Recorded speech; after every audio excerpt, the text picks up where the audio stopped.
Kedudukan surat Al-Fatihah ketika kita berdoa niku mohon dijabarkan. Nggih, niku mawon kula akhiri. Wassalamualaikum warahmatullahi wabarakatuh. Waalaikumsalam warahmatullahi wabarakatuh.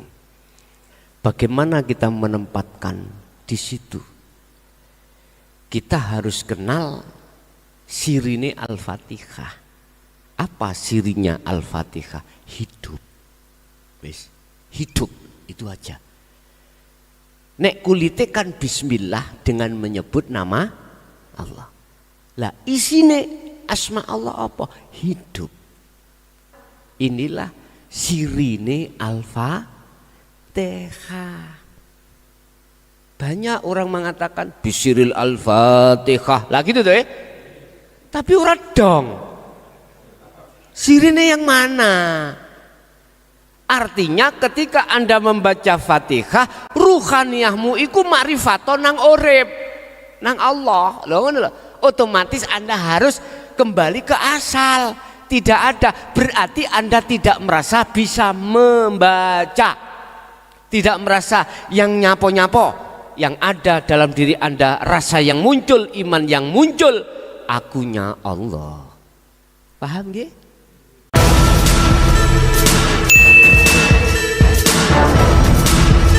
Kemanakah ruhaniyah ketika saat Allah menetapkan satu kematian? Kalau secara jasmaniyah sudah jelas, kita diciptakan Allah dari tanah, nanti kembali ke tanah lagi. Kita sudah maklum setiap orang yang mati jasadnya itu dikembalikan terhadap tanah ing miturut orang Islam. Cuman rohaniyah kita kemana? Ini akan sekaligus menjawab tentang rumor yang berkembang di tengah masyarakat terkait reinkarnasi. Apakah di situ nanti ruh yang tidak bisa kembali pada Allah, apakah ke jasad yang lain ataukah ke hewan atau tumbuhan? Memang ada istilah reinkarnasi itu di tengah-tengah beberapa kalangan yang meyakini hal itu terjadi. Tetapi untuk pada malam hari ini kami akan menjawab yang sebenarnya itu bagaimana ruhaniyah setelah kita ada di dunia, setelah mati itu kemanakah ruhaniyah ini? Wa min waroihim, lan iku setengah saking golongan sing ono mburi. Artinya apa? Kita ditunggu oleh sesuatu yang sesuatu itu sing mesti terjadi. Wa min waraihim, apa sesuatu itu? Barzatun utawi satu alam di mana tempat berkumpulnya beberapa arwah, piro-piro ruh itu kembalinya ada di situ. Pertanyaannya, ruh yang bagaimanakah yang masuk di dalam barzatun itu? Apa makna barzatun itu? Barzah kita sering mendengarkan kalimat barzah lah gitu Pak nggih. Barzah atau alam kubur lah ngeten ya. Barzah secara lugat adalah sebuah gedung atau pemisah antara alam dunia dan alam akhirat. Barzah secara lugat bisa dikatakan dinding yang membatasi antara alam dunia dan alam akhirat. Iku barzah. Secara fungsional, barzah itu adalah satu tempat di mana ruhaniyah ketika saat di dunia itu belum bisa mencapai kesempurnaan di dalam keislamannya. Al-Baqarah 208.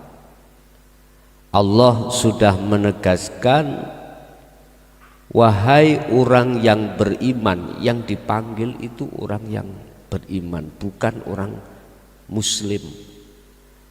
Ya ayuhan nas tidak, ya ayuhal muslimun juga tidak, ya ayyuhalladzina amanu. Amanu iki di atasnya muslimun. Islam agamane, muslim orangnya. Lah mukmin orangnya ini setelah melewati muslim. Tapi mengapa yang dipanggil itu adalah mukmin? Karena imannya belum ihsan. Kalau bahasa Islam, Islamnya belum sempurna. Manjingo sira kabeh masuklah wahai orang yang beriman di dalam agama Islam dengan sempurna. Nah niki artinya kesempurnaan orang Islam atau Muslim itu manakala sudah mencapai tingkatan makrifat. Ini berarti Islamnya sudah sempurna. Sehingga mengapa Rasulullah memberikan pengertian tentang ihsan iku anta budallaha ka'annaka taroh. Kalimat ka'annaka taroh ini ya wajib si mukmin iku ketika saat menyembah seakan-akan dia bisa melihat Allah. Bahasa seakan-akan ini Bapak Ibu masuk di dalam sistem su'aul basiroh, berarti makrifat yang paling rendah. Fa illam takun taroh, apabila kau tidak bisa seakan-akan melihat Allah, yo dalam diri sampean harus merasa kalau selalu dilihat Allah. Bagaimana kita bisa merasa atau meyakini kalau kita itu selalu dilihat Allah, sementara kita belum masuk di dalam su'aul basiroh? Tidak bisa Pak, karena ada barzah, ada dinding pemisah antara ruhaniyah kita dengan Allah.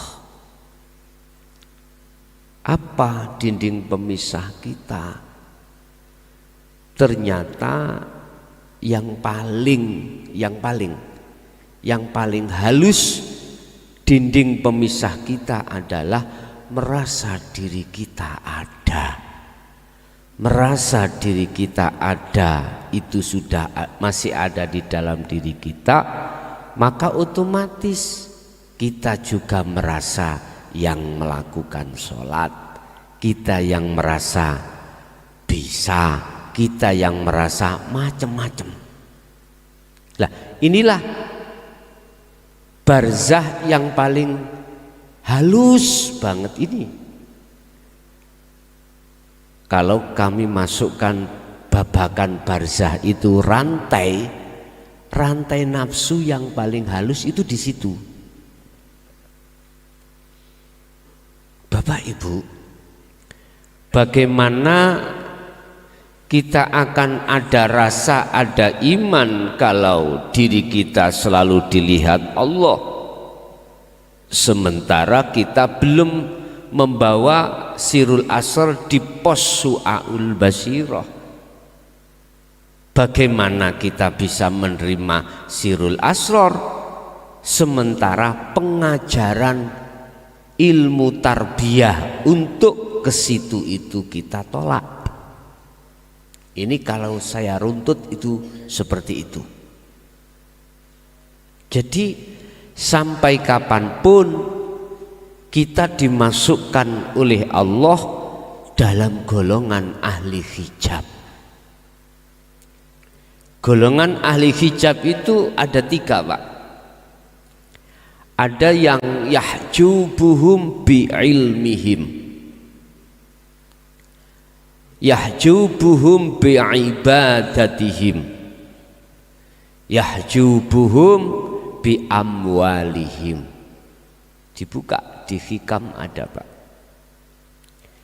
Allah akan menutupi ruhnya seseorang itu sehingga dikatakan sebagai ahli hijab pertama karena ilmu. Karena ilmu. Contoh ini contoh. Ilmu yang dimaksud di sini adalah ilmu apapun yang menjadikan kita al-alim al-alamah. Alim tentang apa aja, ilmu apapun. Loh, berhubung rantai di situ masih melekat terhadap diri kita, justru ilmu itu akan dijadikan Allah sebagai pembatas barzah antara ruhaniyah dengan Allah. Jadi nggak bisa untuk sampai pada Allah yang sebenarnya nggak bisa.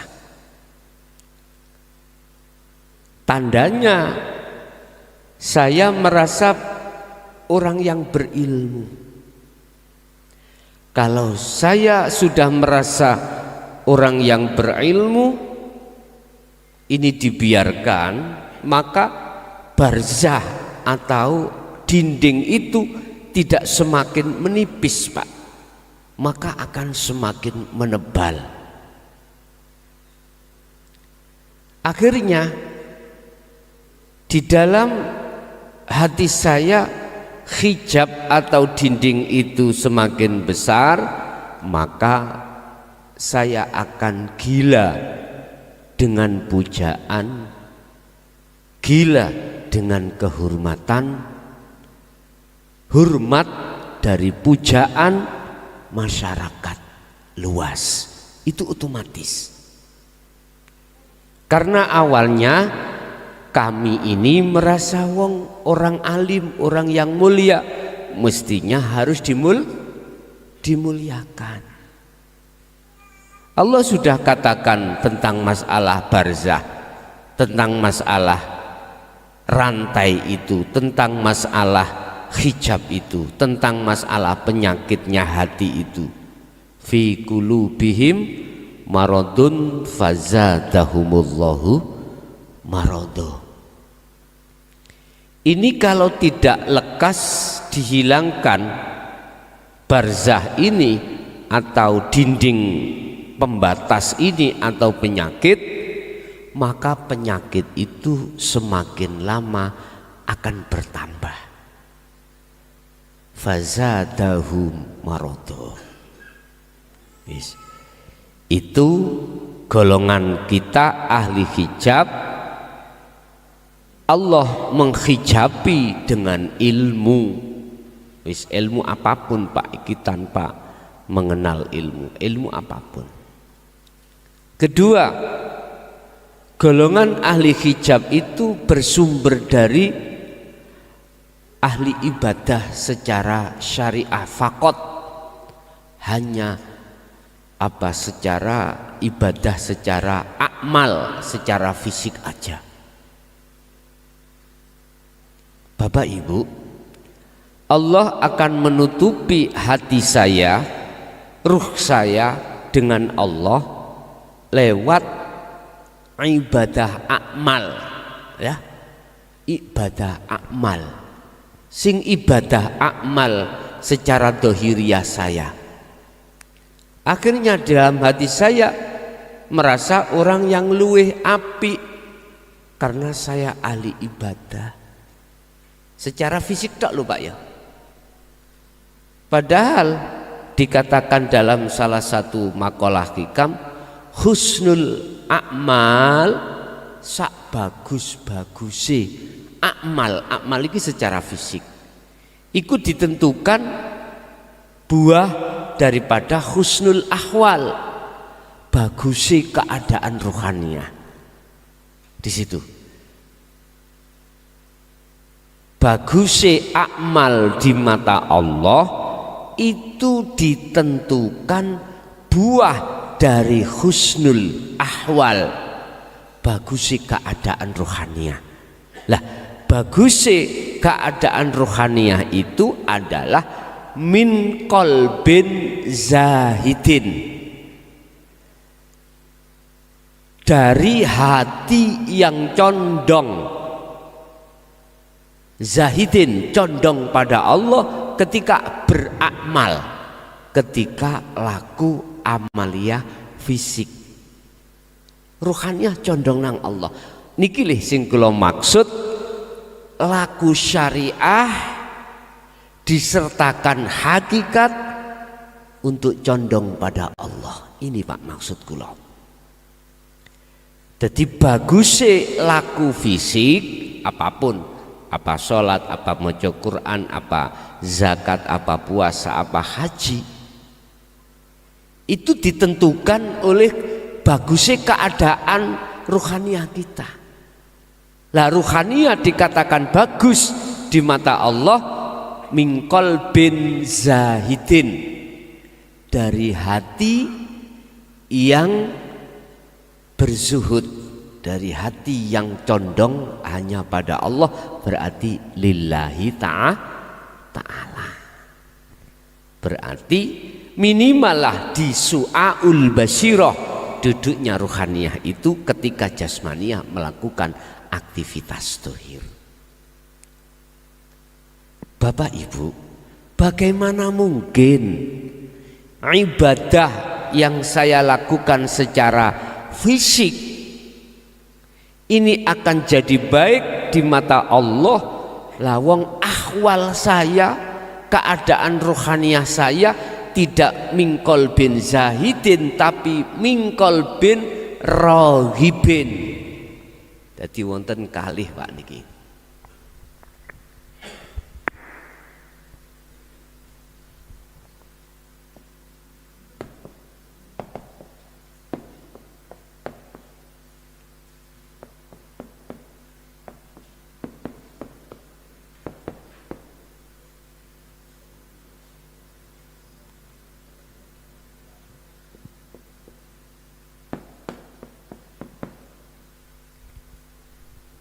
Rohib niku cara makna murate.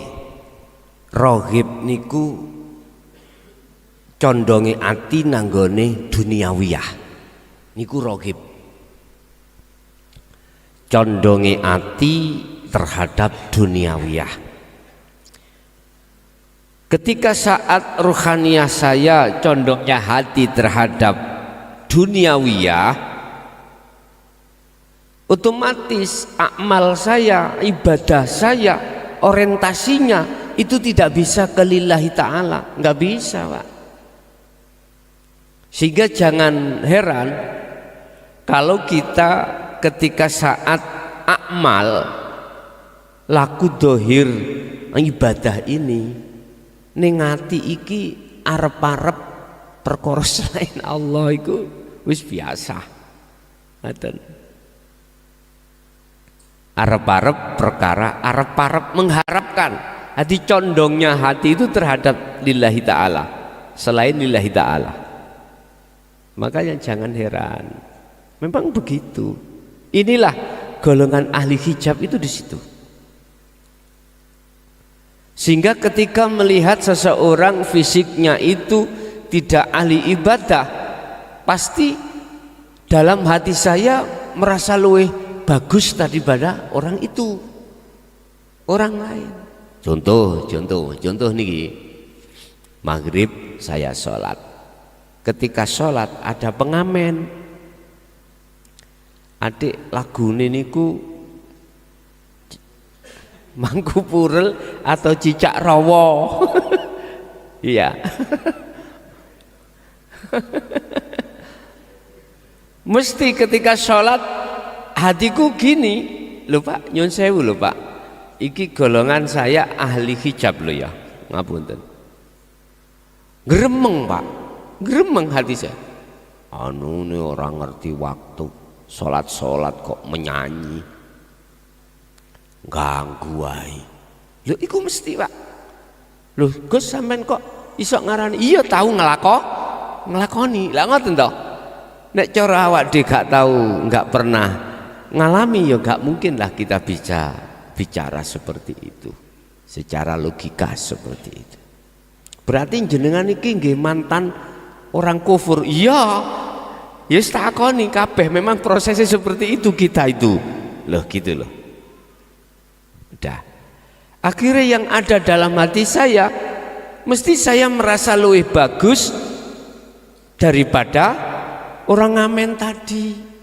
Kita tidak tahu kalau dia itu wali Allah loh ya. Kita nggak tahu. Walaupun pengamen, kita melihat secara fisik dia menyanyi apa Mbah tadi Mbah? Mangku Purel ya. Kita nggak tahu kalau hatinya berzikir pada Allah, kan kita nggak tahu Pak. Siapa tahu dia wali Allah. Kewaliannya itu ditutupi Allah lewat Mangku Purel. Makanya jangan sembrono dengan orang lain loh ya. Mesti hati saya Pak merasa lebih happy. Inilah dikatakan yahjubuhum bi'ibadatihim. Allah menutupi golongan ahli hijab seperti saya tadi bi'ibadatihim, dengan ibadah-ibadah secara akmal, secara fisik itu. Akhirnya jatuhnya rohania saya merasa lebih baik daripada orang lain. Apalagi saya sudah berhaji bolak-balik Pak. Ngombene putih hati haji ya. Pun. Dua. Yang ketiga, yahjubuhum bi amwalihim. Ada kalanya Allah menutupi ahli hijab, membarzah ahli hijab ruhaniyahnya itu dengan kondisi harta benda saya. Kalau niki sugih sak Malang Pak. Pabrik sinten ning Bonagung niku. Semerap Pak mbean. Mboten semerap. Sami kula nggih wis anggap niku pabrik kula. Ya, anggap po.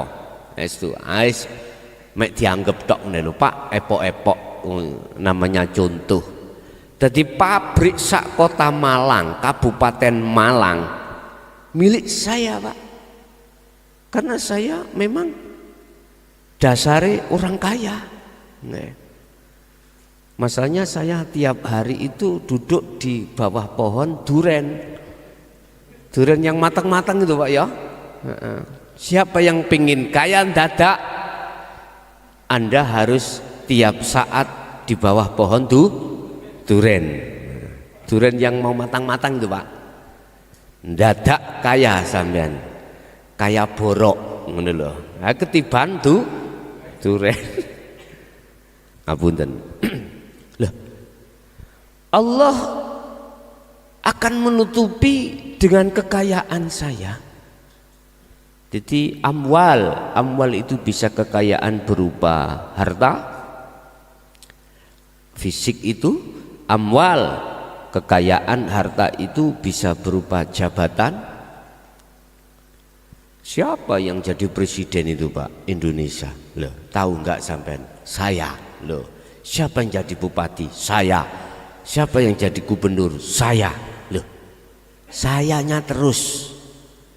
Kalau ini dibiarkan, sifat saya ini ngaku-ngaku saya, mohon maaf, sampai kapanpun bertambah tebal, nggak ada puasnya, nggak ada berhentinya. Akhirnya saya akan merasa lebih kaya berada daripada orang lain. Ujungnya apa? Zalim Pak, saya nanti ujungnya zalim. Semua bisa aku beli Pak, hukum bisa aku beli. Akhirnya apa? Perbuatan saya di atas bumi melampaui batas. Ya Allah Pak, kena kasus titik ngono musuh sopo.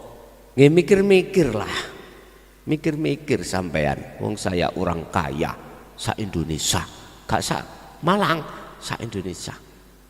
Ya mikir-mikirlah sampean mau berbuat hukum dengan saya. Lah, jok pola-pola tak tuku amen. Lah, Bapak Ibu, inilah ahli hijab. Kemanakah rohaniyah ketika saat meninggalkan dunia? Oleh sebab itu lewat medsos atau majelis yang sangat sederhana ini saya berpesan, saya kasih nasihat, saya kasih motivasi. Ingatlah kau suatu saat kau akan mati. Ingat itu. Semua apa yang kita unggul-unggulkan tadi, mulai dari ilmu, mulai dari amal ibadah tadi, mulai ibadah secara dohiriyah tadi lupa ya, sampai kekayaan, mana bisa untuk menyandingi kau? Gak akan bisa, kecuali Pak, ketika Anda dipepet 3 hal tadi ya, ilmu, amal tadi, ibadah ya, terus kekayaan, posisi ahwal ati sampen mingkol bin zahidin. Beda kalau itu. Zahidin ya, condongnya hati hanya pada Allah. Lah untuk menjadi kolbin zahidin lah ya ngaji nang Karang Ploso dhisik. Takok simbah niki wan ngaji nang Karang Ploso Malang. Di situ ada dasar tauhid yang harus dipelajari. Setelah itu laku kholwat dengan istiqomah, baru akan bisa merevolusi iman kita yang tadinya terhadap selain Sang Yang Tunggal, sekarang hanya pada Sang Yang Tunggal. Itulah Allah Subhanahu wa ta'ala. Baru sakit. Butuh waktu pirang tahun Gus, relatif apa jari Allah. Wong Kanjeng Nabi mawon namung 1 malam. Mi'raj niki lho 1 malam. Subhanalladzi asra bi 'abdihi lailan. Jadi Allah hanya memperjalankan hanya berapa jam toh Pak? Berapa jam? Relatif ini. Bisa itu 1 jam, bisa itu 1 menit, tergantung Allah. Secara sistem, secara teori sak kedepe mripat niku Allah mampu ngersakno jenengan. Kuncinya di mana? Kalau jenengan sudah melepas rantai yang paling halus keakuan dirimu, sak kejap langsung berangkat. Kan gini tuh Pak, kita kan merasa ada itu kan karena diadakan oleh yang maha ada lah gitu toh. Asal muasal kita tidak ada lah gitu toh. Adanya kita diadakan oleh yang ada. Bila mana kau ingin ketemu yang ada, kembalilah asalmu. Asalmu tidak ada, ya kembali yo. Sing ngangel kan kembali ke tidak ada itu toh, asal muasal. Niku meniadakan. Makanya mengapa di dalam tauhid itu ada pengajaran nafi isbat. Ini nafi isbat.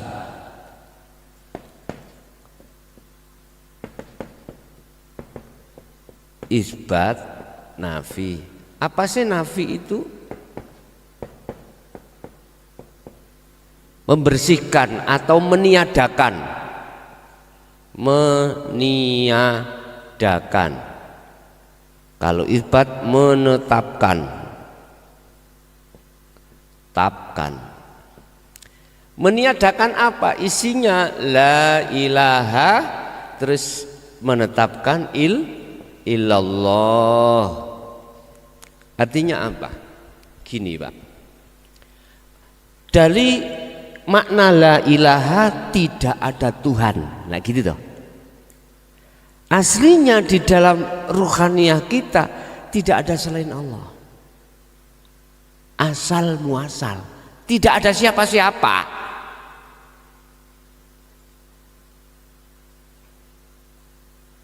Lah, terus kok ada amar perintah nafi? Membersihkan itu apa? Meniadakan itu. Mengapa kok ada nafi? Ada perintah untuk meniadakan? Karena di dalam la ilaha hati jenengan telah adakan sesuatu. Gedang boleh ada di dalam hati. Apalagi tadi ilmu, amal, amwal, utawa rumangsa sugih ana ati. Lha iku boleh jadi Tuhanmu. Nek kau biarkan, hakikatnya itu Anda menyembah, dikatakan ikut jadi Tuhanmu karena kau menyembah. Condongnya ruhaniyah itu terhadap gedang. Terhadap gedang. Niki kula boleh ingat dawuh Mbah Khazin Pondok Ringin Agung niku. Allah ku wakeh ku ya iku maksudnya. Isine ya gedang wis macam-macam teng mriku gitu. Iki termasuk purel barang ya. Nah. Nafi ini maksudnya bersihkan, nafikan, tiadakanlah perkara yang kau adakan di dalam hatimu. Tiadakan. Kalau kau mau meniadakan, mau membersihkan Tuhan-Tuhan tu di dalam hatimu tadi, maka isbat, tetapkanlah illallah. Ikan tauhid kan ngoten. Tauhid itu simpulnya nafi isbat ngoten. Berarti kita harus kembali kepada tiada tadi. Asalnya kita tiada. Kalau kau ingin tahu sebetulnya yang ada, maka kembalilah ke asalmu. Baru kau akan bisa tahu, bisa ketemu yang ada. Lah proses untuk kembali itulah disebut nafi isbat. Lewat mana? Yang jenengan lewat dzikir sirul asrar, muaranya ada di situ.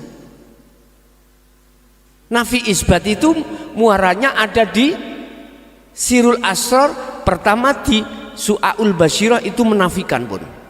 Jadi iman-iman selain Allah tidak ada, dibersihkan. Kan su'aul basyirah kan merasakan, mengimani bahwasanya semua apapun yang berperan hanyalah hidup. Selain itu tidak. Iki berarti kan membersihkan, Pak, membersihkan. Ini nafi isbat itu tempatnya ada di Su'aul Basyirah. Nanti isbatnya di Ainul Basyirah. Sampai kapan waktunya? Bapak Ibu, ini yang tahu cuman Allah. Yang tahu cuman Allah kapan kita dikatakan selesai nafi, kapan kita bisa masuk ke isbat ruhaniyah ini. Hanya Allah. Karena yang memperjalankan ruhaniyah ketika saat proses nafi itu Allah. Sampai ke isbat yang memperjalankan ya cuman Allah. Kita mah ngintir, Pak. Kita hanya ngintir. Bapak Ibu, perkara nafi isbat ini Allah tuangkan di dalam surah Al-Baqarah. Sering saya sebut, wa may yakfur bit-taghuti wa yu'min billah. Barang siapa yang meninggalkan atau membersihkan yakfur bit-taghut, at-taghut berarti isinya la ilaha itu, yang tadinya itu berupa selain hidup, dibersihkan yang sudah masuk. Maka wa yu'min billah, imanmu akan murni hanya Sang Yang Tunggal. Ini, Pak. Terus waktunya kapan? Allah juga memberikan jalan keluarnya lewat waktu. Dan ini pun sering kami jadikan sebagai hujah untuk kita menjalankan khalwat secara umum dan secara khusus. Di dalam Al-Insan 25-26, pagi sampai sore bahkan malam, ruhaniyah harus tetap berzikir, begitu. Ini, dan ini pun dilaksanakan oleh dan diteladankan oleh baginda Rasul. Kita sebagai umatnya harus mengikuti di situ. Ini cara untuk kita bagaimana bisa kembali ke asal muasal. Kalau sudah kembali pada asal muasal, maka disitulah akan nyata yang ada. Sehingga disebut sebagai orang yang makrifat, amal arif. Sak temene wong sing makrifat iku la yarauna li anfusihim syai'an. Sudah tidak ada selain Allah, termasuk dirinya.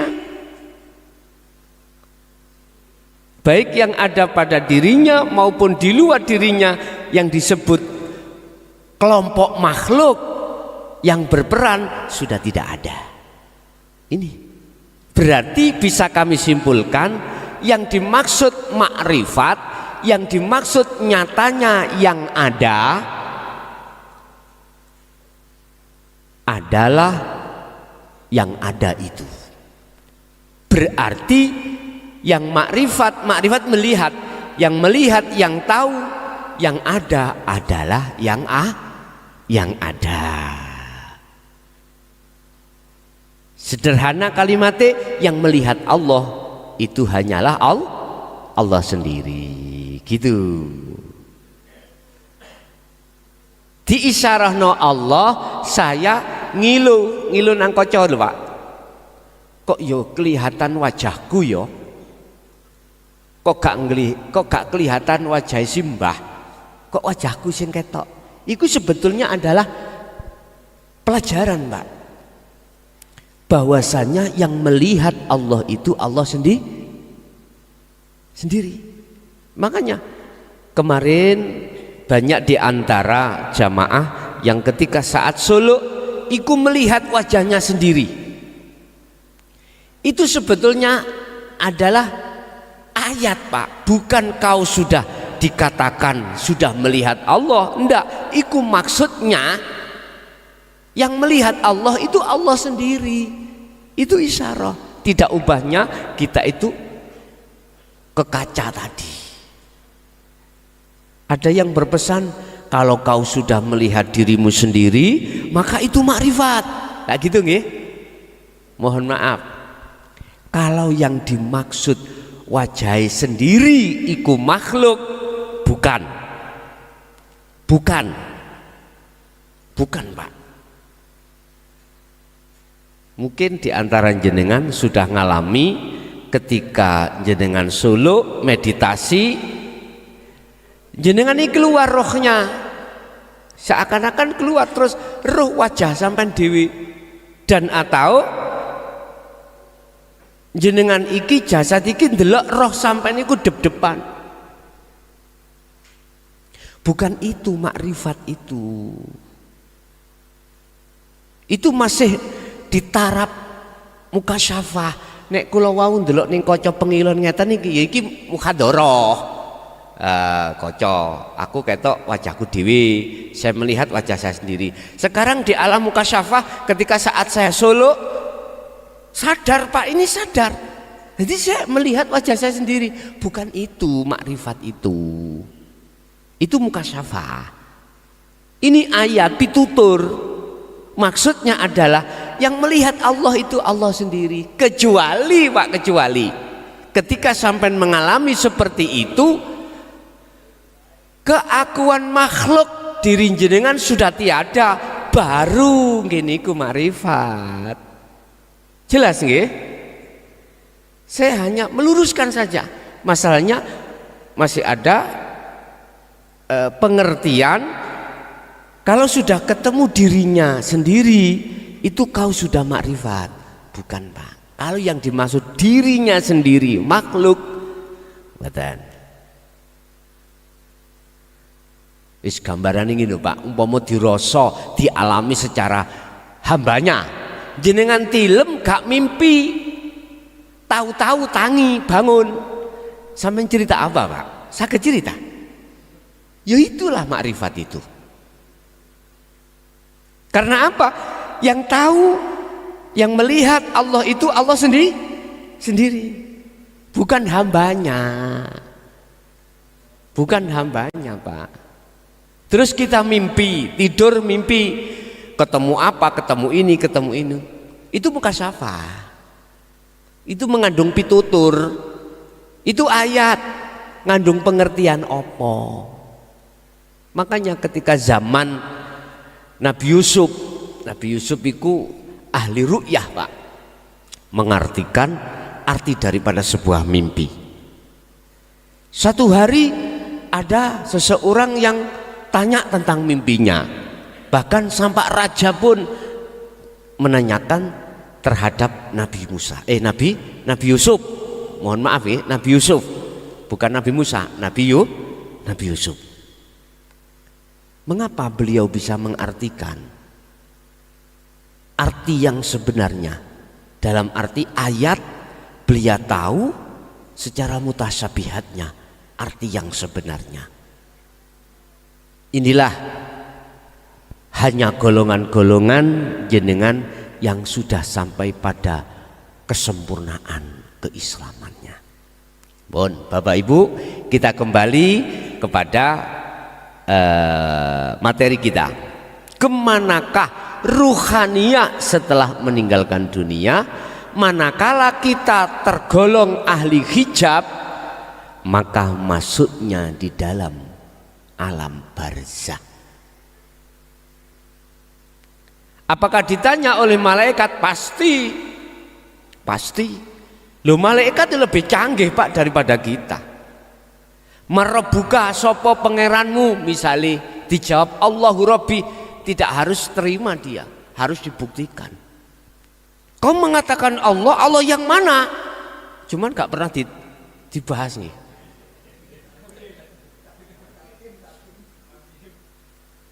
Allah yang mana? Malaikat itu harus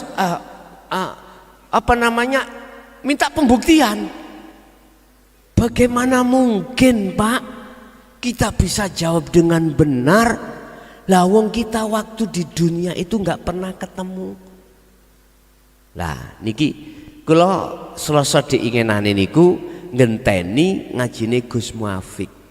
Karena beliau tidak hadir ketika saat acara hal Mbah Yai Zamrozi di daerah Badas Kediri, Thorikoh Nasabandiyah kalau nggak salah. Kenal Gus Muafik ya men? Kenal Hundi ya men? Hah? Kenal di YouTube. Iku mah gak kenal, iku jasing dikatakan kenal Arafah. Arafah itu ketemu loh ya, ketemu. Melihat berarti ketemu. Kados saya ada depan saya ada gedang, ketemu melihat loh ini Arafah. Kenal sampean sik jare, jare YouTube, jare YouTube, jare YouTube, buatan langsung ngeten iki. Allah ya karim. Bon, lah malaikat mesti tanya, mana buktinya kalau kau Tuhanmu itu Allah? Enggak bisa jawab Pak. Makanya sebelum kita dihadapkan persoalan itu di dunia, sampai tak tanyai dulu. Innallaha rabbi wa rabbukum fa'budu hadza siratum mustaqim. Surat Maryam, surat Az-Zukhruf ada di situ. Sesungguhnya Allah itu Tuhanku dan Tuhanmu. Allah. Fa'budu, oleh sebab itu fa'budu, condongkanlah rohaniyahmu hanya padanya. Fa'budu, ha itu kosong bolong. Artinya Anda akan bisa dikatakan fa'budu dengan sebetul-betulnya manakala Anda sudah ngotongno atimu isine la ilaha rupa makhluk mau. Makanya dikatakan sebetulnya itu tidak ada Tuhan. Dalam hatimu nggak ada. Tuhan yang mana tidak ada? Allah itu maksudnya. Hidup itu lo nggak ada sebetulnya. Berhubung kau masuki selain Allah, nafi muncul, perintah bersenono qoblal maut, sebelum kau mati bersenono. Sebab bila mana kau tidak membersihkan itu, maka nggak akan mungkin kau akan isbat. Makanya mohon maaf, di alam barzah diem kabeh, mulut dikunci, apapun dikunci semuanya. Terus mau jawab bagaimana jenengan? Nggak bisa, bersaksi sikil rambut. Kak, wong iku ana donya iku pangerane iku ilmu, pangerane iku donya, pangerane. Wis. Jarene arek cilik biyen godoh sing teko madem. Lah ngoten nggih. Artinya apa, Pak? Barzah sampan kali kula niki ketika saat di dunia manakala belum habis, belum roboh, jangan harap jenengan iku kata Rasulullah kalbarki sampai kepada Allah dalam rahmatnya. Nggak bisa. Akhirnya masuklah kita di alam barzah. Jadi dibuktikan. Jadi malaikat minta bukti, Pak. Minta bukti. Mana buktinya kalau Allah itu Tuhanmu? Ngomong ngeten, Pak. Nggih donya saisine niki kan ciptaane Allah, ya toh? Ciptaane Allah. Saya jadi tandanya adanya Allah yang dunia saisine, dunia saisine. Sita. Apa bisa dunia seisinya itu secara mutlak bisa dijadikan sebagai tanda adanya Allah? Nggak bisa. Karena apa? Sesungguhnya status dunia nggak ada. Kalau selain Allah sudah tidak ada, terus tandanya Allah mana? Kalau kau mengatakan bahwasanya selain Allah kau jadikan sebagai tanda adanya Allah? Ayo, mingkem wis. Le, mungkar nakir gak bodoh Pak. Gak bodoh. Memang Pak, kita di pendidikan syariat itu dikenalkan Allah itu tandanya dunia dan seisinya, dengan alasan karena dunia seisinya yang menciptakan Allah. Saiki ngene, umpama dunya saisine tak balekno asal nggak ada, terus tandane apa? Berarti dunia dan seisinya tidak bisa dijadikan tanda secara mutlak adanya Allah. Nggak bisa Pak. Mosok sih perkara gak ono iku digawe tondo anane ono, mohal pun mohal. Saged dipaham Pak nggih? Justru perkara yang asalnya tidak ada itu tiadakan. Setelah proses meniadakan baru itsbat. Nah niki lho Pak, baru itsbat. Berarti ruh sampean kali kula ketika saat meninggalkan dunia, ahli hijab itu masuk di dalam alam barzah, tidak bisa keluar lagi. Ke dunia nggak bisa, ke akhirat tidak bisa, kecuali ila yaumi yub'atsun, sampai pada hari yang ditentukan oleh Allah, yaitu dibangkitkan. Ini alam barzah. Pertanyaannya, ketika dibangkitkan, apa yang terjadi? Arwah itu, ahli hijab itu, apakah sama dengan ketika saat di dunia gelapnya hati pada Allah? Sama Pak. Qur'annya ada. Kan sering saya katakan, mangkana fi hadhihi a'ma fahuwa fil akhirati a'ma wa adallus sabila. Jadi gelap Pak. Alam barzah wis gelap, alam akhirat lebih gelap lagi, wa adallus sabila. Di situ. Inilah ahli adab itu di sini. Tidak mengatakan siapapun Anda, apapun status Anda. Udah, siapa yang tergolong hal seperti itulah mereka.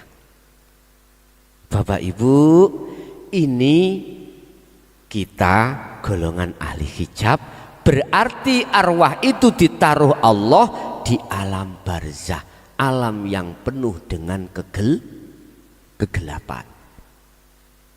Gelap sekali. Alam barzah. Kan saya katakan barzah kan dinding.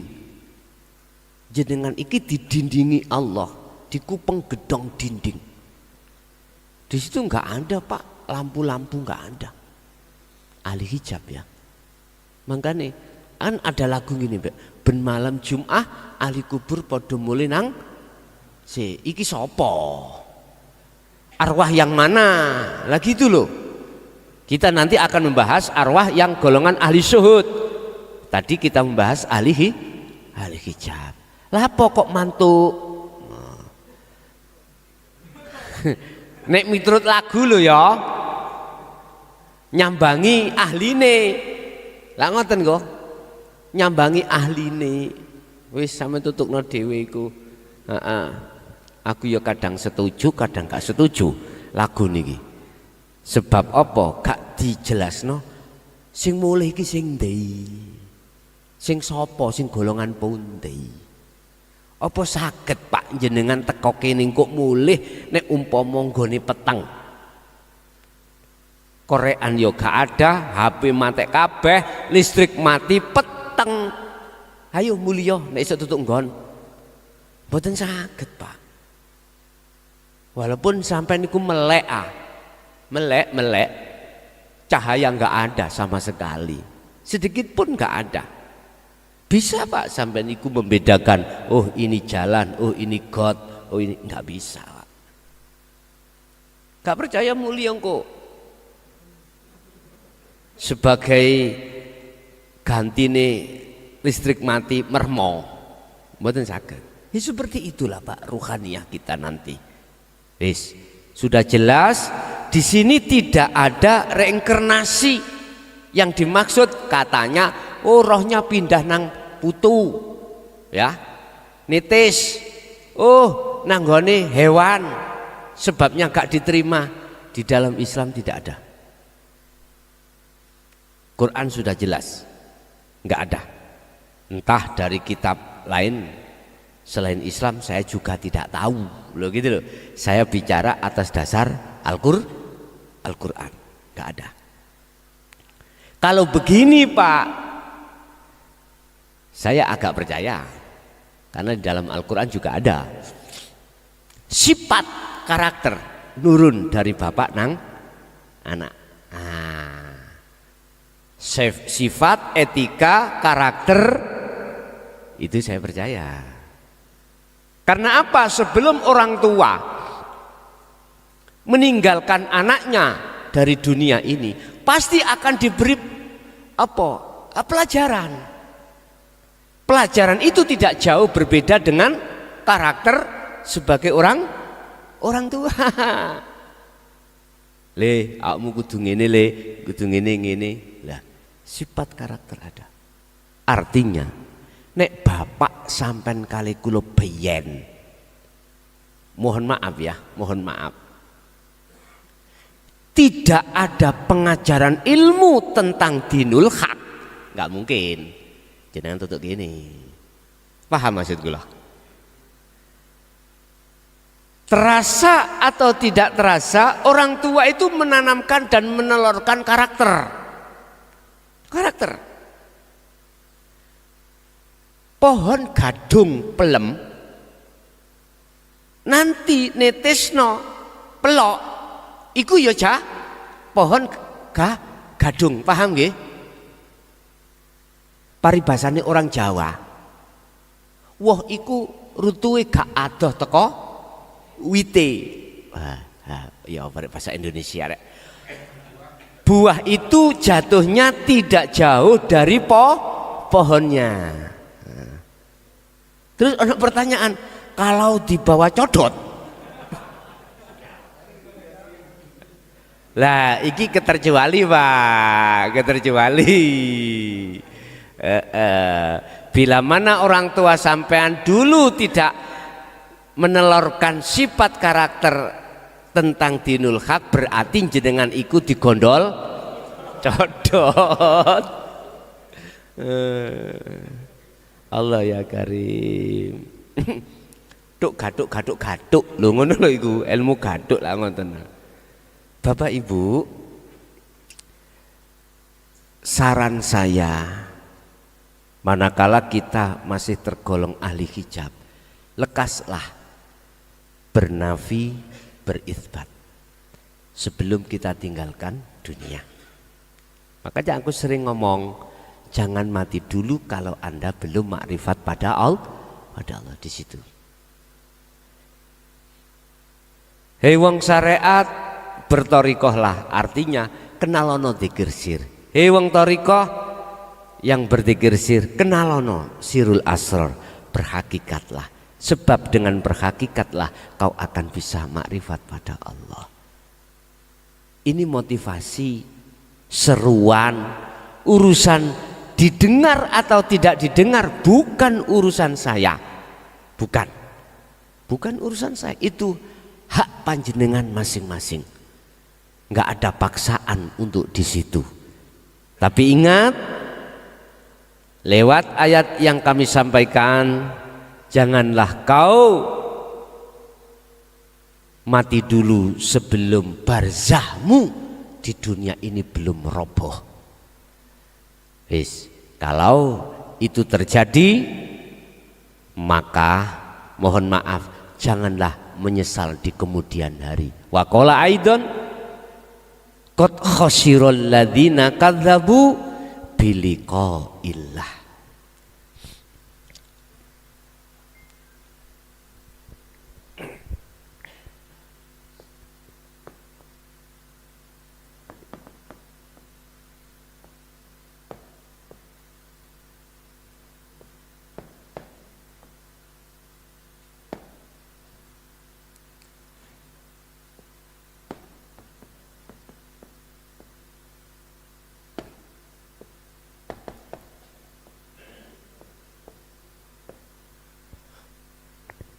qad khasiral ladzi nakadzabu biliko illah.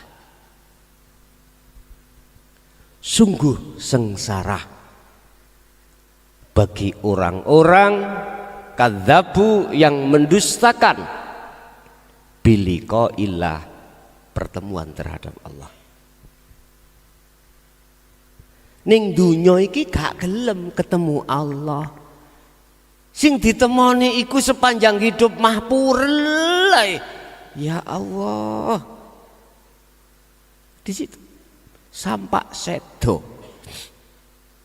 Bahasa purel iki mboten ngomong wong wedok lho Pak, maksudku lho nggih. Paham nggih purel nggih? Purel ya rupa dunya, duniawiyah iki lho Pak, purel wis. Purel. Sungguh sengsara bagi orang-orang yang ketika saat di dunia mendustakan alias tidak mau biliko illah, untuk bertemu Allah. Berarti gak gelem ngerubuno barzah.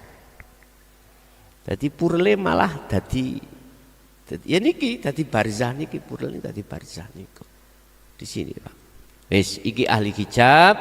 Jadi tolong wahai ya ayuhan nas, hai manusia, fikirkanlah ruhaniyahmu ketika saat di dunia ini ada sang pembelenggu ruhaniyahmu tidak bisa ke Tuhanmu. Apa pembelenggunya adalah duniawiyah ini. Yes. Oleh sebab itu sisingkanlah semuanya itu yang ada di dalam hatimu dengan cara terus lakukan berzikir yang sudah kami sampaikan. Nek kurang tahu detaile ya nango pengurus Karangploso njaluk ovele baru jenengan dikasih belajar ning omah lho penak pun. Wis, itu pertama. Yang kedua, kemanakah ruhaniyah ini, golongan kanan atau golongan ahli syuhud ketika saat meninggalkan duniawiyah? Bapak Ibu, baik dia jasadnya masih ada di dunia atau tidak, nggak ada pengaruh, nggak ada bedanya, nggak ada bedanya tentang ruhaniyah.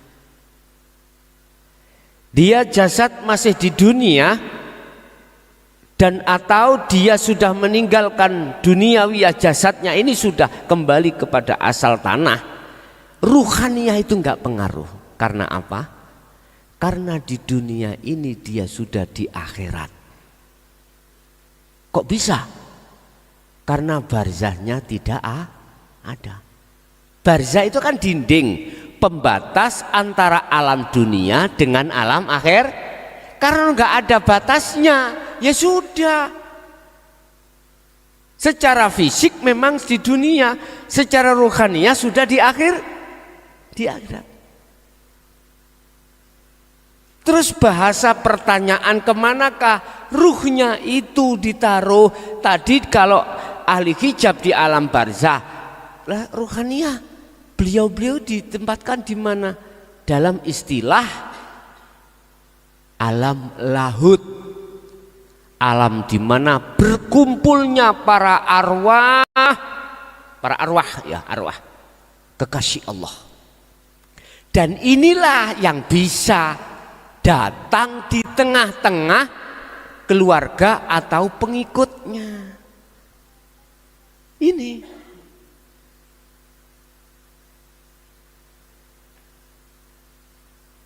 eling sampean dengan kalimah tak tinggal ning tak tunggoi. Ingat ya, itu secara jasmani aja lah Pak, ditinggal itu secara jasmani.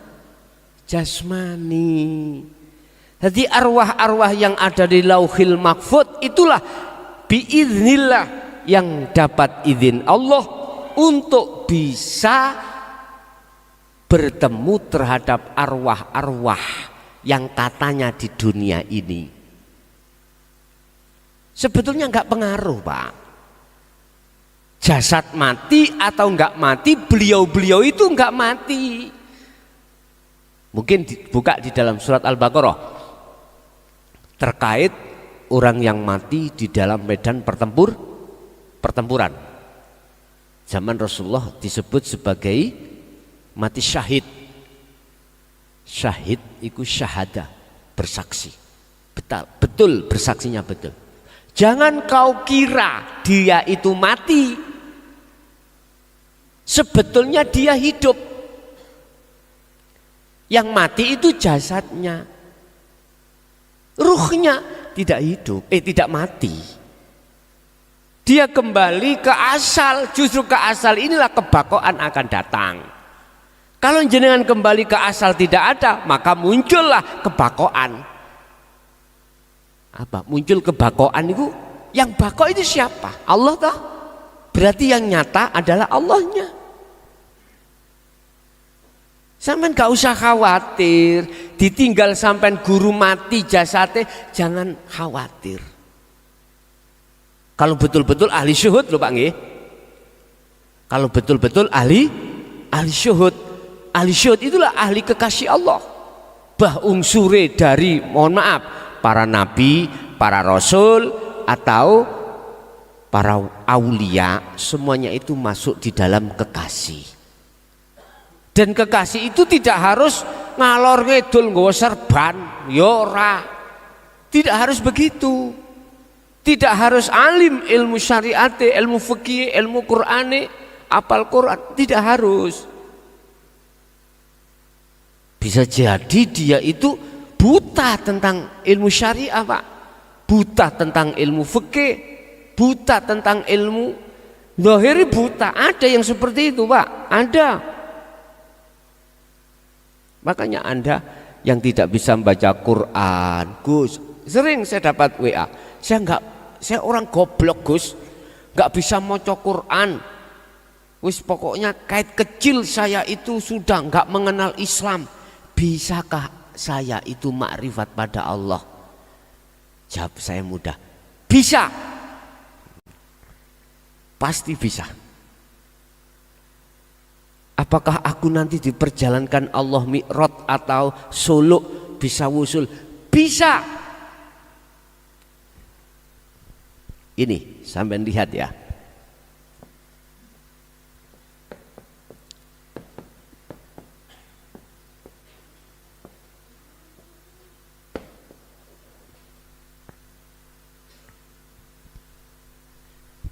Dialah yang maha suci. Sopo maha suci? Hidup. Artinya suci, tidak ada Tuhan di dalam hati jenengan selain Allah. Iki le, subhana maha suci.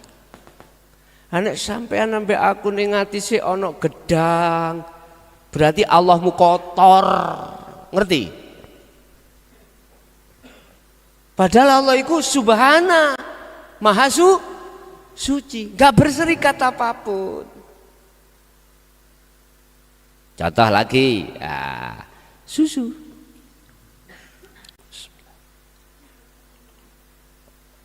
Gurih, mantap.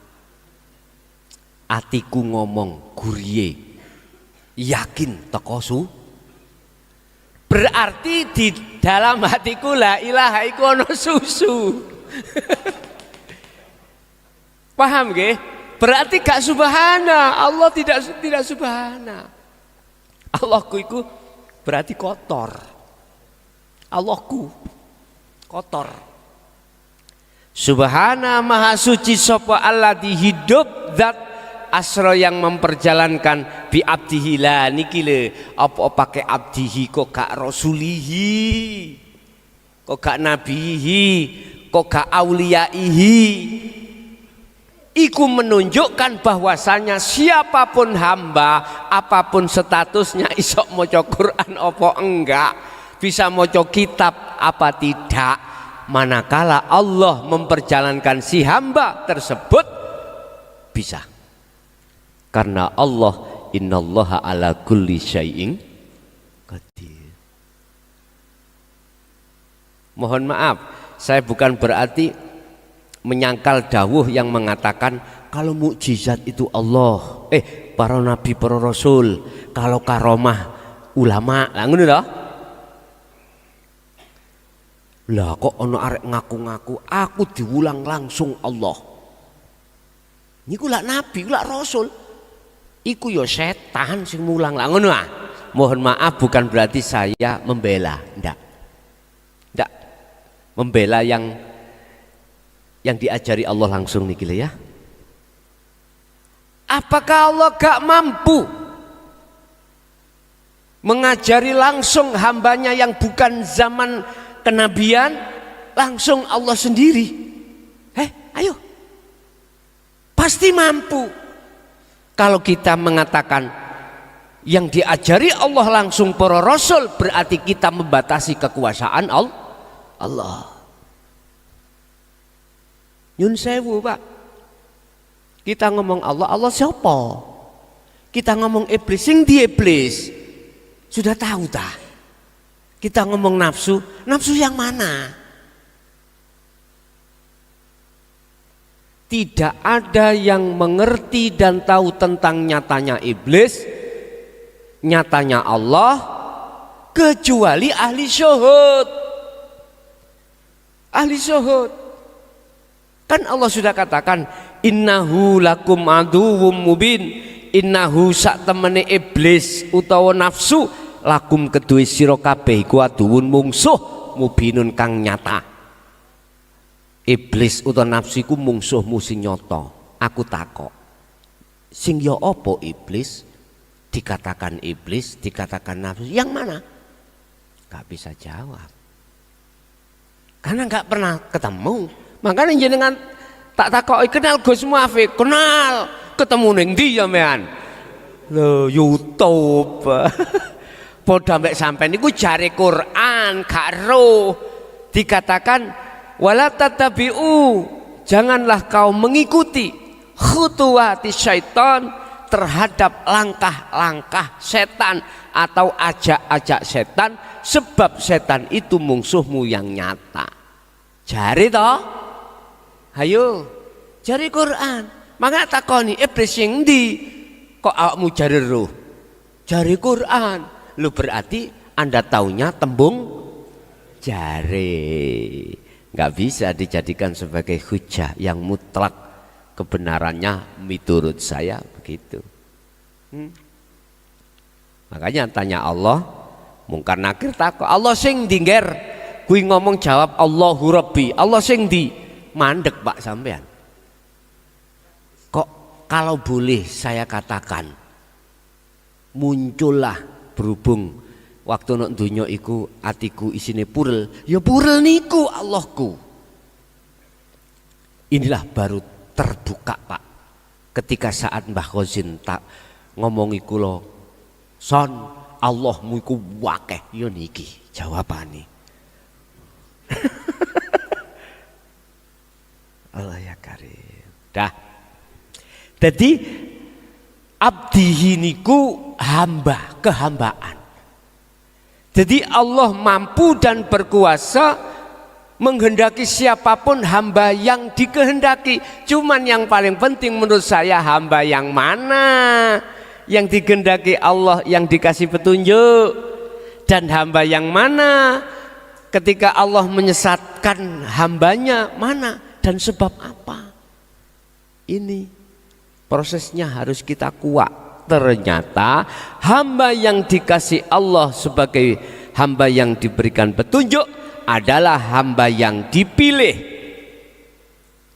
Huwaladzi arsala rasulahu bil huda wa dinil haq. Terus siapa hamba yang dipilih itu? Ngomong masalah pilih memilih. Mesti sing dipilih luwih titik katimbang yang gak dipilih. Mesti yang dipilih itu lebih sedikit jumlahnya daripada yang tidak dipilih. 1% Pak, 1%. Orang yang ahli syuhud 1% daripada yang tidak dipilih.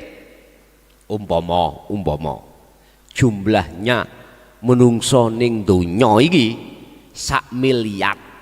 1% ini berapa? 1 juta. 1 juta. Oke. 1 juta dikecilkan lagi, 1%-nya berapa? 100 ribu, 10 ribu, 10 ribu dikecilkan lagi, 1%-nya 10 ribu, 100. Berarti wong 10.000 iku hanya berapa yang taat pada Allah?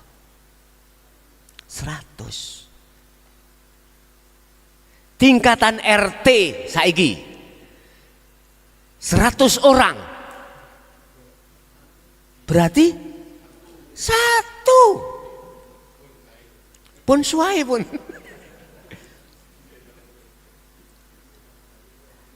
Siapa hamba yang dipilih itu Pak? Tandanya bagaimana? Wis sampean gerabak. Ketika bil huda disampaikan oleh Allah lewat utusannya, wa dinil haq dan ajaran tauhid itu disampaikan, hati jenengan ini ngerespon. Itu tanda lo ya, tanda hamba yang mau dipilih.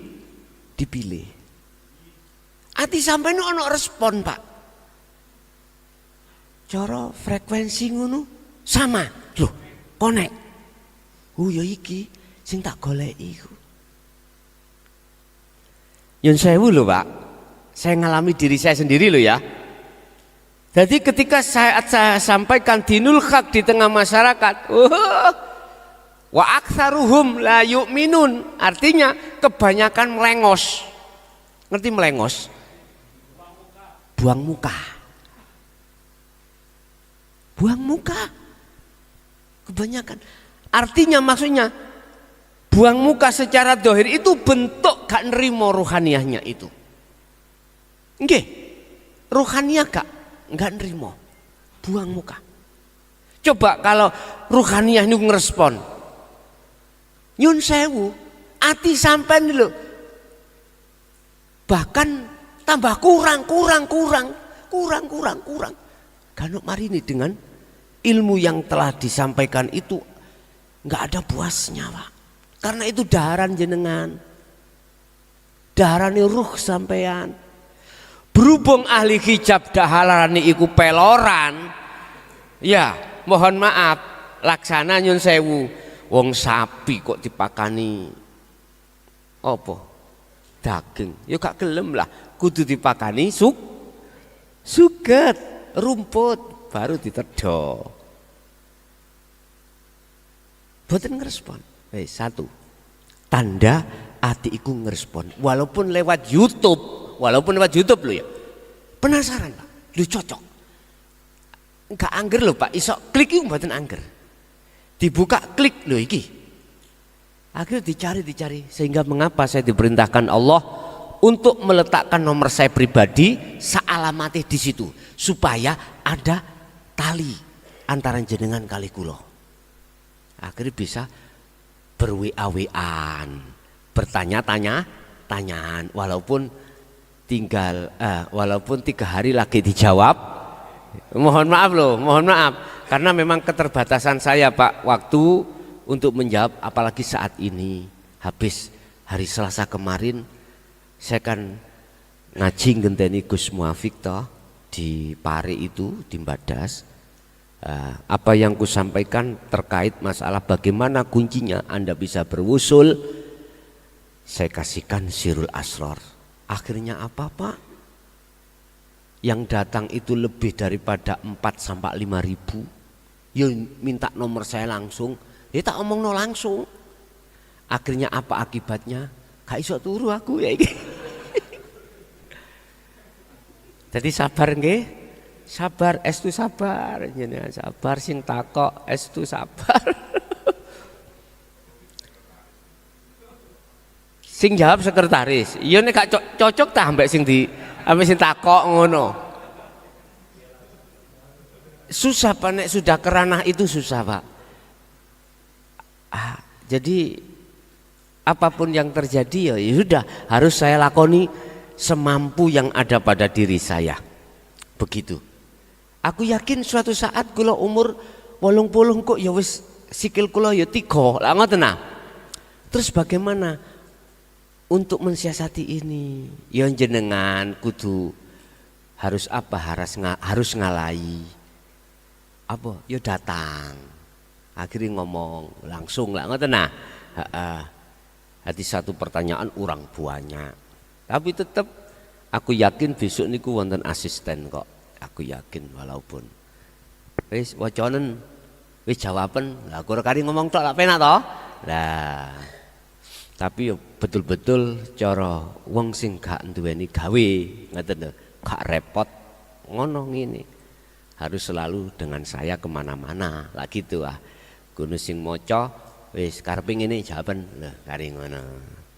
Jadi jenengan yang selalu tanya ini benar nomornya Gus lah, mesti takut gitu Pak. Yang belum tahu, betul bos, betul. Nek masalah nomor kan nggak bisa Pak ya ditiru kan mboten saged. Nek DP bisa ditiru, lah gitu loh. Nek nomor tidak bisa ditiru. Kalau nomor saya apa namanya terakhir 309 atau yang awal itu gitu. Apa mungkin ada nomor double Pak? Nggak bisa ya? Nggak bisa. Nggih. Pun.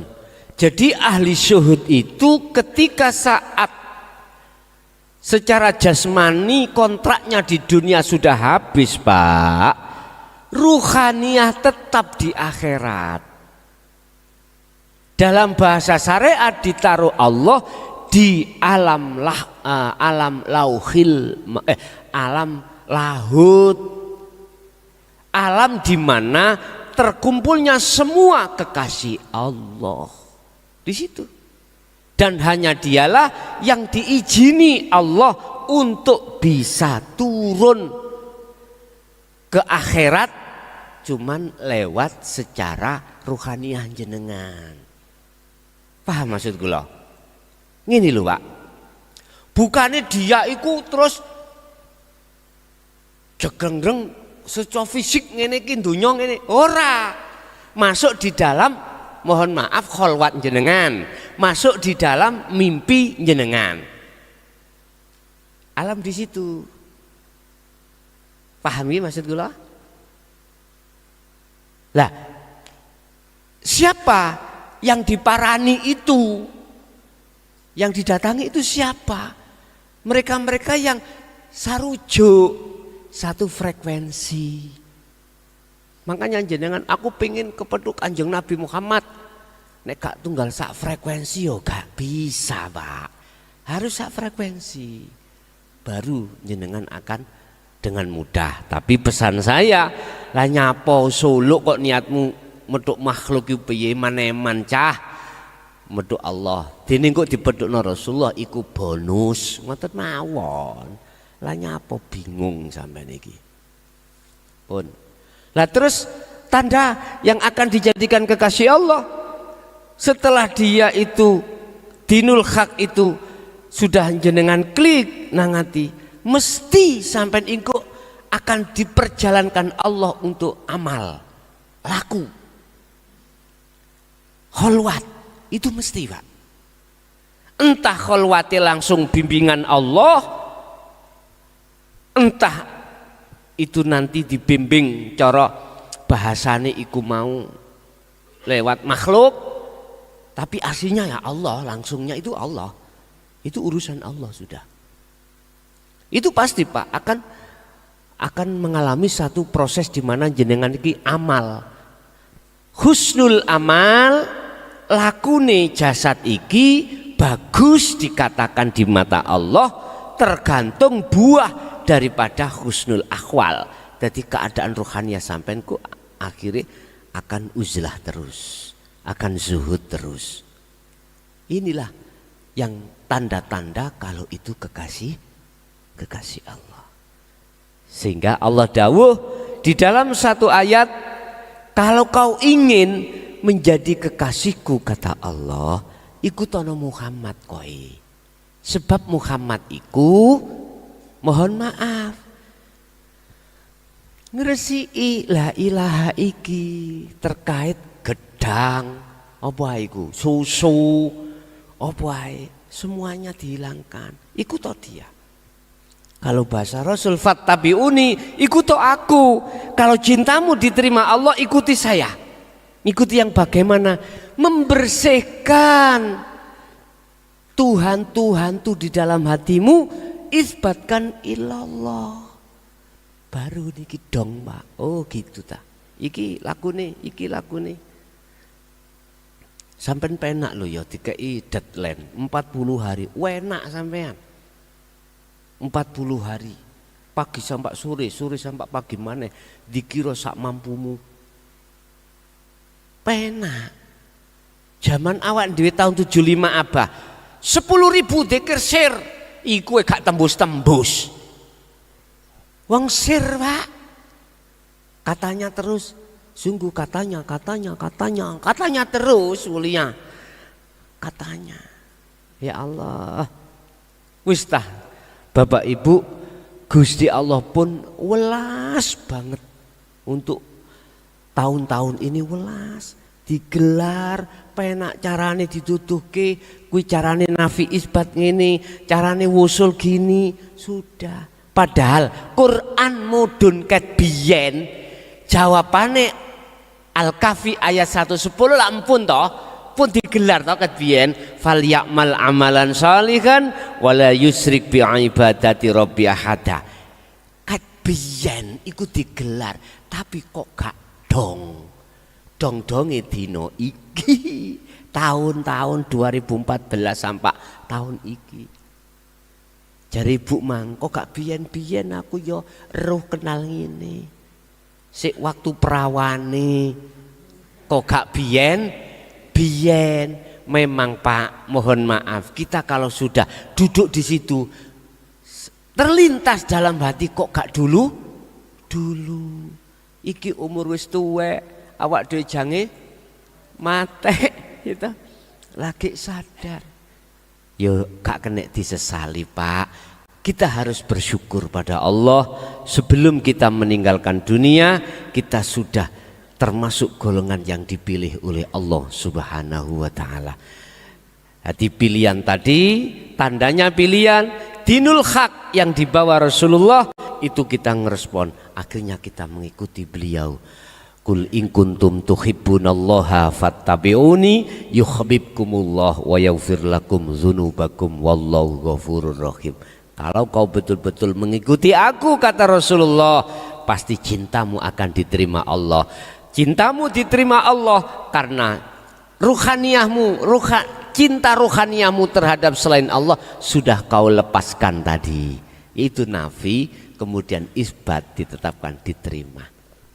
Bapak Ibu hadirin jamaah rahimakumullah berarti kesimpulannya golongan kiri dan kanan, golongan ahli hijab dan ahli syuhud tempatnya beda-beda tatkala jasmaniyah ini sudah meninggalkan dunia.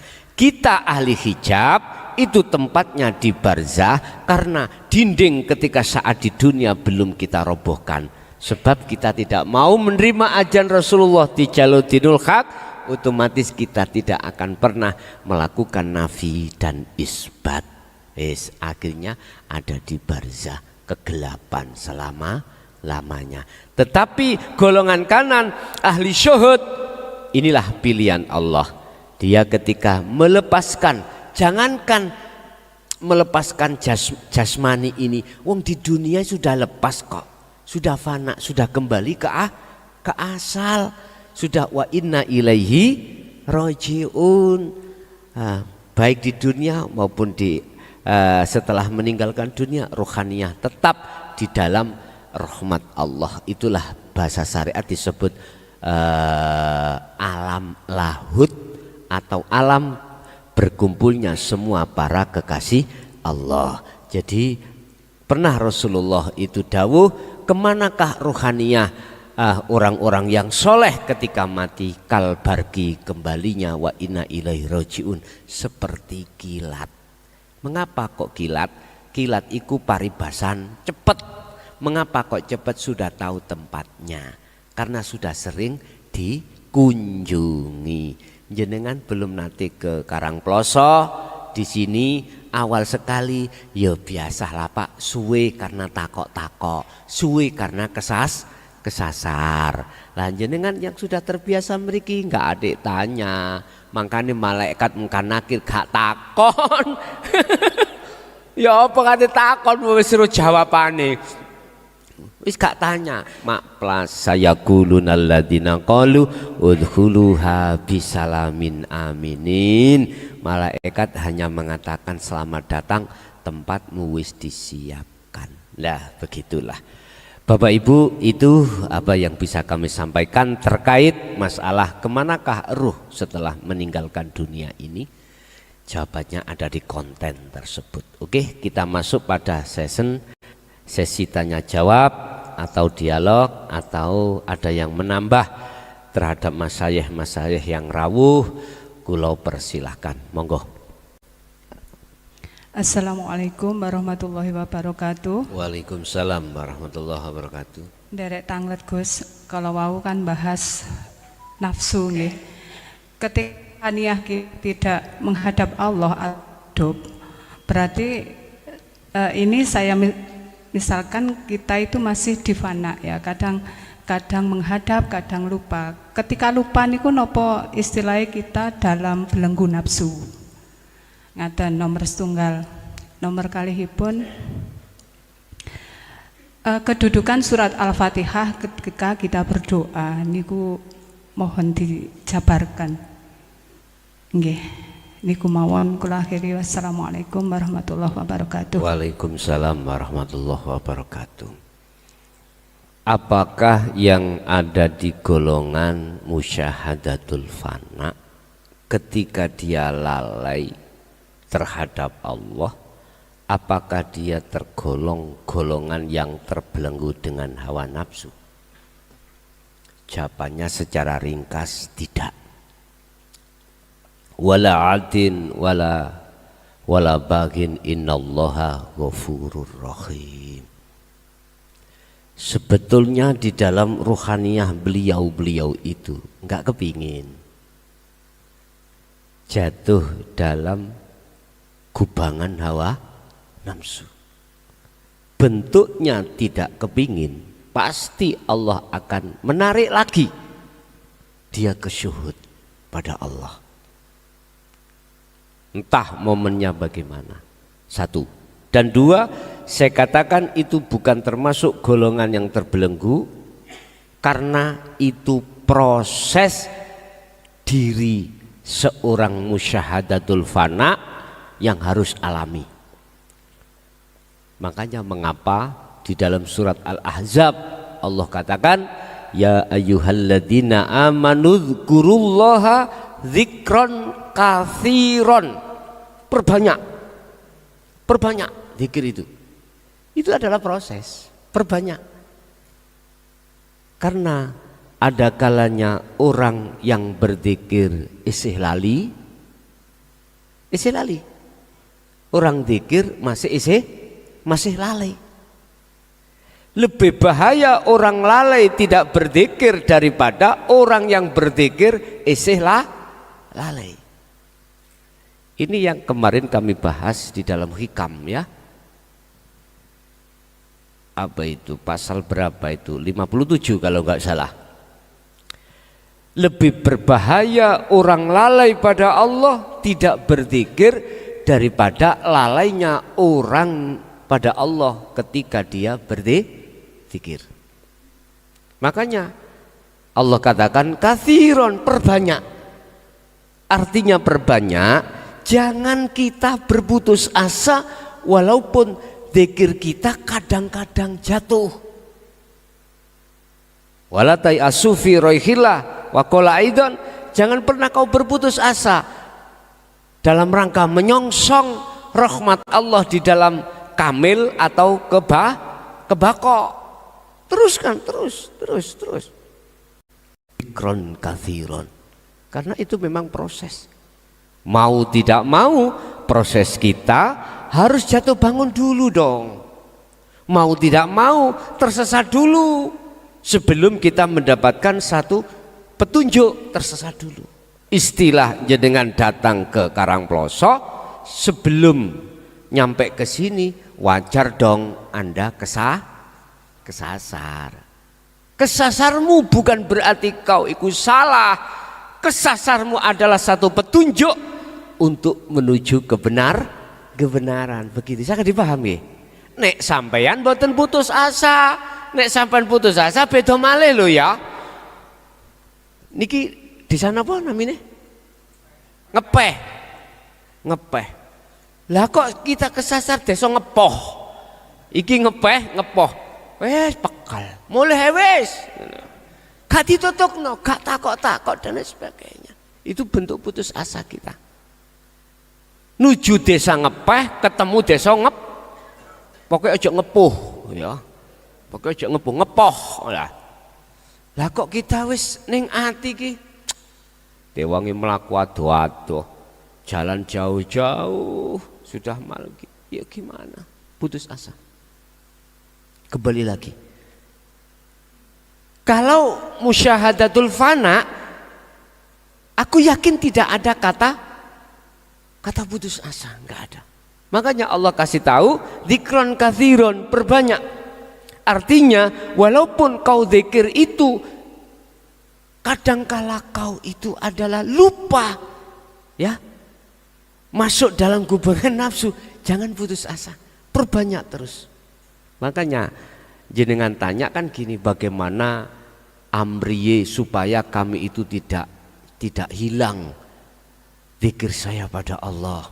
Ya mlebu nang gone maksum. Lah gampang toh? Jawabannya ke situ. Cuman prosesnya ke maksum bagaimana? Wadhkur isma rabbika bukrata wa asila, pagi sampai sore, wa minal laili, malam juga begitu. Sibukkan ruhaniyahmu lewat napas dan lain sebagainya, selalu berzikir pada Allah. Terus ngaten iku nafsu bantah. Lah gak nyambut gawe Gus. Lah terus bagaimana nyambut? Lho ku nyambut gawe ambek zikir. Bani Israel takon, apa iso fokus nanti? Durung-durung takonin rawecel, durung dilakoni sudah rawecel. Lah inilah ketika saat mohon maaf ya, ketika saat Nabi Musa itu menyuruh satu kaumnya untuk menyembelih sapi, Bani Israel tahu wakon recel. Meh ae gak ono sapine. Untung ono sapine. Itu pun ada satu gindil. Sak kaum Bani Israel hanya satu. Untung sih ketemu. Kok umpama gak tanya, ya udah. Sapi sembah warang angsal, bah ireng, bah putih, bah opo angsal. Nggih. Wong belum dilakoni wis ngomong, nanti mboten rusak urusan dohir kula. Lah, mengke mboten gendeng kula. Mengke bojo kula yok napa? Wis. Mbah, wis gak ngerti aku. Ngene lho cah. Nek wis atiku nangkep ambek ajaran Rasulullah, sudah klik kholwate, udah jangan mikir urusan selain Allah. Udah tawakal pasrah no secara totalitas nang Allah iku piye lho wis. Terserah Allah itu aja, udah. Nanti saya gak gini gak gitu wah. Nah, yang ini iki persoalan akhirnya gak dadi berangkat ya sing iki. Gara-gara seperti itu. Bapak Ibu hadirin, jadi tidak termasuk salah Bu. Liyabluwakum ayyukum ahsanu amala, itu bentuk tanda jenengan akan ningkat akmali ing ngersani Allah. Jadi tidak tergolong golongan orang yang terbelenggu dengan hawa nafsu. Pasti Allah akan menarik jenengan untuk kesyuhud lagi pada momen yang telah ditentukan Allah. Iki musyahadatul fana lho Pak ya, musyahadatul fana. Wis satu. Yang kedua surat Fatihah tadi itu kan ya ada unsur doa juga ya. Bagaimana kita menempatkan di situ? Kita harus kenal sirine Al-Fatihah. Apa sirinya Al-Fatihah? Hidup. Wis, hidup itu aja. Nek kulite kan bismillah dengan menyebut nama Allah. Lah isine asma Allah apa? Hidup. Berarti walaupun Ar-Rahman, Ar-Rahim iku kulite. Ar-Rahman siapa? Hidup. Ar-Rahim siapa? Hidup. Maliki Yaumiddin yang menguasai hari akhir. Ruhaniyah jenengan, hari yang halus, momen yang halus, hidup. Iyyaka na'budu wa iyyaka nasta'in. Madhepmu dikatakan madhep hanya pada Allah. Ya tulung hanya pada Allah, hidup. Berarti ruhaniyahmu kudu madhep wajahe wajah Allah yang disebut hidup. Mesti kok gak diwenehi dalan yang maghdub, ghairil maghdubi alaihim waladhdallin. Pasti enggak dideleh mriku. Diletakkan, tidak diletakkan di maghdub, dalannya orang yang apa? Yang tersesat. Enggak. Siratal ladzina an'amta alaihim. Akhirnya Anda diletakkan di situ. Tidak ghairil maghdubi alaihim waladhdallin. Karena sudah tahu sirine Al-Fatihah. Apa hidup? Berarti inni wajahtu wajhiya lilladzi. Mengarahkan ngedepno wajah roh terhadap alladzi hidup yang menguasai Anda sholat. Inilah sirine Al-Fatihah. Banyak orang mengatakan bisiril Al-Fatihah lah gitu tuh ya. Tapi ora dong. Sirine yang mana? Artinya ketika Anda membaca Fatihah, ruhaniyahmu iku ma'rifaton nang urip, nang Allah. Loh ngono lho. Otomatis Anda harus kembali ke asal. Tidak ada, berarti Anda tidak merasa bisa membaca. Tidak merasa yang nyapo-nyapo. Yang ada dalam diri Anda rasa yang muncul, iman yang muncul, akunya Allah. Paham nggih? Gampang nggih? Itu siri Al-Fatihah ngomong. Isoi gampang praktekno tenan. Nantilah akan terasa dalam dirimu. Makanya takut bagaimana sholat yang khusyuk? Yo rasa urip iku lakokno ning atimu. Waktu ngadeg rukuk sujud lungguh. Wah, mantap. Mantap, sumpah mantap, koyok mantape susu. Gurih. Gurih. Kate tak entekno sungkan. Sing kono mesti Didik, ya Didik ngono. Itu Bu ya. Jadi siapa yang tahu sirine Al-Fatihah? Mereka yang sudah dunung terhadap Allah, sudah kenal, sudah liko pada Allah. Itulah mereka yang tahu sirine Al-Fatihah. Ya silakan kita bisiril Al-Fatihah, tapi harus dunung rohaniyah. Dunungi arahno wajahmu ke wajah lilladzi, ladzi siapa? Hidup yang mana fatoros samawati wal ard, yang menguasai jagat rohaniyahmu, jagat jasmaniyahmu. Itulah jagat langit dan jagat bumi. Nggih. Awal sampai akhir semua apa yang diberikan Allah, jadilah satu ilmu yang bermanfaat, barokah terhadap kita dan anak putu kita ila yaumil qiyamah. Lahumul Fatihah. A'udzubillahi minasyaitonir rajim. Mulai awal sampai akhir barangkali ada kurang pantas ucapan, yang kurang etika, saya sendiri atas nama pribadi nyuwun agungi pangapsami. Akhirul kalam. Assalamualaikum warahmatullahi wabarakatuh.